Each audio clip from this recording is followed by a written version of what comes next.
All right, so this is where we find the temple for the Order of the Stone.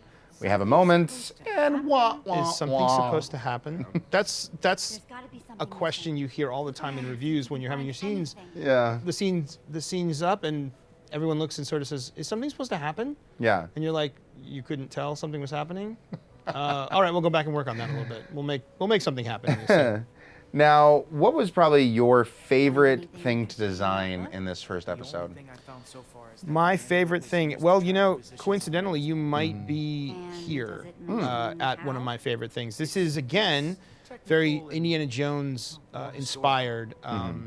The amulet pointing to the location on the map of the two heroes that you're going to go look for. It's just, you know, the light shining through the gem, and it just, I mean, it's got that really cool, puzzly, you know, thing going on. One could almost say Indiana Jones. One would. The Staff of Ra, I think is what we're thinking of. Yep. Good on you for having that reference just right there. Seriously. Yeah. That wasn't edited in at all. No. I came up with that live. All the way live. He actually did. I did. There's no cuts on this one. I'm old. I remember that movie. Yeah, you know, this kind of thing again. I mean, we came up with this puzzle relatively late. So it came together late, and interestingly enough, it ended up being like one of those puzzles that's really a little bit more difficult than I would normally have, because we didn't have time to really get a lot of hints in there. Yeah. So it's a lot of trial and error, and you know, just doing let's figure out how to, you know, get all the lights on and off using a variety of switches, and there's an implied, you know, complication to it.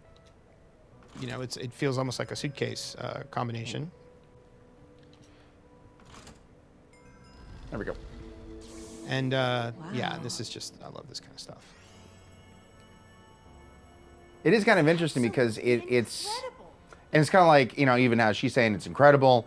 It's like building these kind of things. Like I've seen some very incredible Minecraft builds of just various different things that people, I mean, I remember one person actually built a calculator in Minecraft. Yeah. I mean, just these kind of things. And so, you know, it is kind of reaffirming when you have these kind of characters, you know, saying like, this is insane, this is incredible.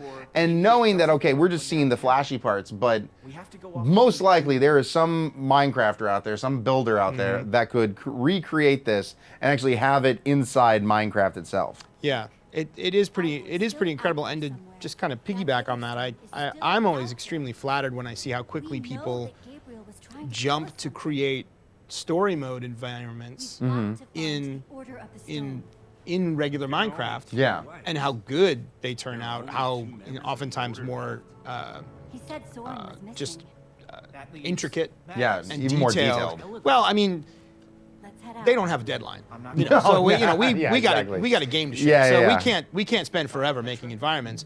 Yeah. But just, I mean, just getting back to the idea of the love you can sense from a community that's just like, they, you know, to make a world and to make characters that resonate and really get people excited enough to, you know, to run around as their favorite character as a skin, or rebuild the Temple of the Order of the Stone, or do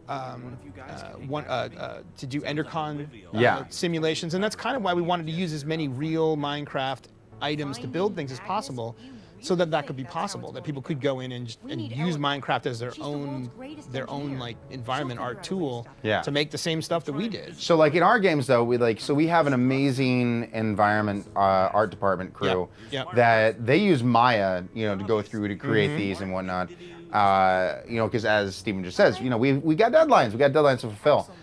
And they do an amazing job. And so I think though, like our area of like where we get impressed by you guys is you guys aren't using Maya, you're using the tools to which you have in the game and placing it, you know, block by block that you yourself have gone and collected And to put that out there, I think is where that impressiveness also comes through, because that's a lot of hours. That's a lot of. It is. It's a lot of dedication. And like I said, it shows a fair amount of like. Come on, Jesse. This is an just love. Yeah. Passion for the game. Feel the love. Now, out of curiosity, love feeler. Which one would you go for? Ooh. Ellegaard or Magnus? This is tough. Blow up or Architect? Just to show you that choices really matter. Yeah. Or how hard choices are. Yeah. I love Magnus. Uh-huh. Magnus is one of my favorite characters. But Redstonia is one of my favorite environments. So I don't know, man. I think maybe Ellegaard. I'm glad you said that, because I was gonna say that's the one. We got simpatico going here. Okay. You're mind melding here. This is good. This is good. Olivia, you and I are going to Ellegaard's. Awesome. Axel, you stay here with Lucas. Oh, good. Partner up the two people that aren't fans of each other.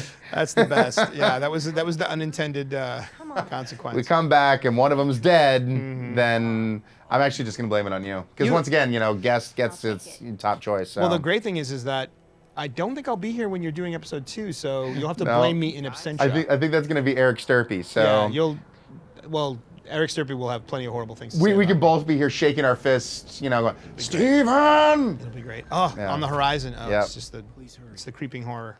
The creeping horror. All right. I feel like that should be like a hard rock band name. I'm sure it is. Yeah. On one of those album covers where it's so spindly you can't tell what it says. Exactly. The creeping horror. Next time on.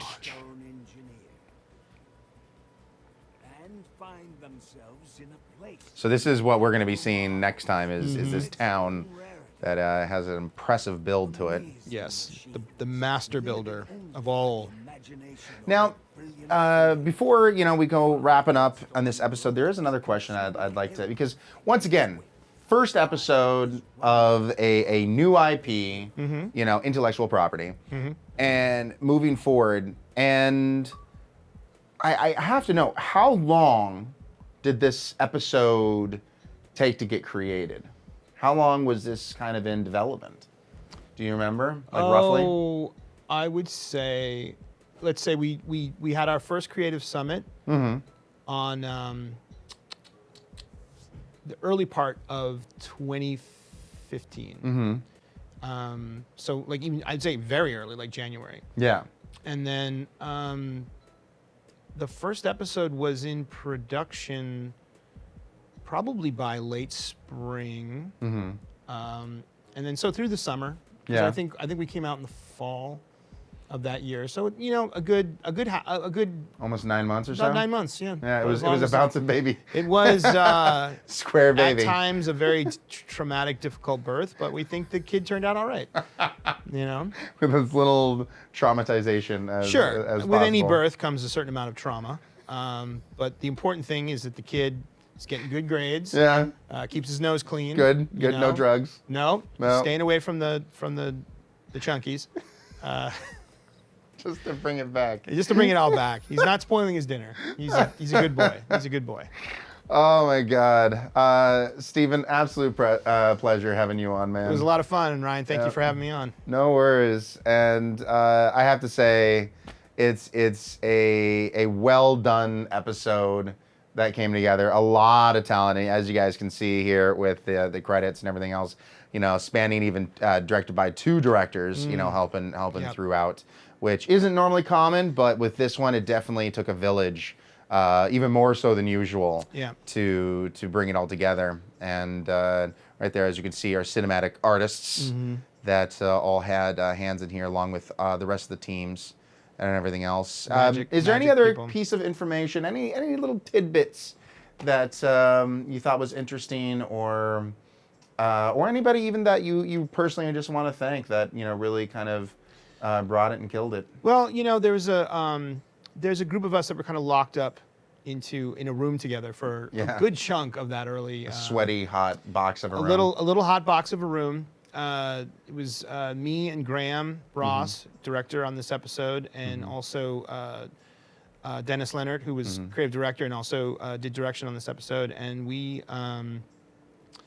we just really bonded and had this was not an easy project, but they really, they made it fun for me. Like those guys, and they don't work here anymore, and I miss them a lot. And I'm really happy for all their success that they're having out in the world. Yeah. And I'll always look back on those days with those guys as some of my most treasured working experiences here at Telltale. So that's awesome. Kudos to Graham and kudos to Dennis and to everybody I worked on. I mean, it was just a great collection of people who came together to try to make sense of what a story could be in Minecraft. And something that didn't have a story necessarily to begin with. We're just sitting there going like, how are we going to do this? I mean, like I said, we were the first ones to say this. Well, how? And yeah. And the fact that it came together is just it's a testimony to their creativity and their spirit. And I just out of all of our IPs, I would say it is the most blank canvas I think we've ever been given. Yeah, it's something, and I'm just fortunate I had a chance to be there when it happened. Well, you guys did an amazing job. Thank you. And Thank you. yeah, I mean, clearly the fans have been quite happy with it, and moving forward now here into season 2 and episode 1 just releasing today. And I know. We're gonna play through all the episodes in season 1, heading into season 2. So you guys have that to look forward to. And I'm absolutely positive we're gonna have this man back here sitting in this seat in a bathrobe, apparently. Oh, boy. I haven't forgotten about that. Oh boy. So hopefully other clothes will be involved, but they will be. Okay. Whew. Okay. God. I don't know. I don't know if the world is ready for that sexiness. Pajamas. Yeah. Gotta have pajamas. Can we find you Minecraft pajamas? I'm sure. Oh. I'm sure you can. A onesie. I'm absolutely sure that you can. Just have you in a onesie and just like, hold on a second, let me get on you. Just have a little hoodie you put on, suddenly, you're a creeper. I think I made a huge mistake. Can we just edit out all the... This is pretty much every statement that's been uttered by everyone else that's been on the show. Yes. I've made a huge mistake. Regrets. Yes. I've had a few. And then, of course, all of the animals My pet, and whatnot. my cat should be coming up. The Calico Cat, The a.k.a. Little Dead Fish. No, I do. Yeah, effing Pixel. Pixel is Dennis's cat. Yes. Who ate every single cord in his house. And so the cat's name is Pixel, but there's a reason why there's effing in the front of there. Yeah. I mean, I love cats, but Pixel's a bit of a butthole, is what I understand. He's got a bit of a reputation. Yeah, just a little bit. Mm-hmm. Oh my God. Well, of course, to get more, you can go to telltale.com. There you guys have it. Minecraft Season 1, Episode 1. Steven, nicely nice work. We out. Seriously. Good job. There goes the controller. There goes the controller. Completely scripted and on purpose, That's as right. per usual, is with everything on the show. That's right.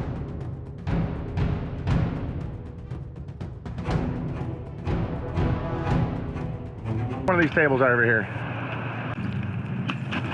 All right. Is this a corpse? Oh my God! Look at this. Chunky.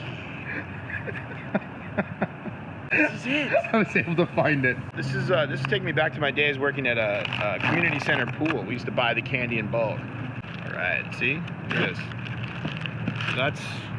I think one of the reasons why the Chunky has kind of fallen into obscurity is that a lot of people don't like raisins in their candy. That's just kind of like come along. See, look, there's the raisins and the peanuts. So it's kind of like Raisinets and Goober in one chocolate bar. There's a Chunky, everybody. We found it. Steven, thank you so much for your time here. Really do appreciate it. Guys, leave a comment if you have any other questions you have for us here in the Players Place. Hit that like button if you like what we're putting out. And hit that subscribe button if you like this brand new kind of style of content that we're bringing out to your beautiful faces. And guys, remember, this space is not just mine. It is yours as well. So we'll see you next time when we invite you into the Players Space.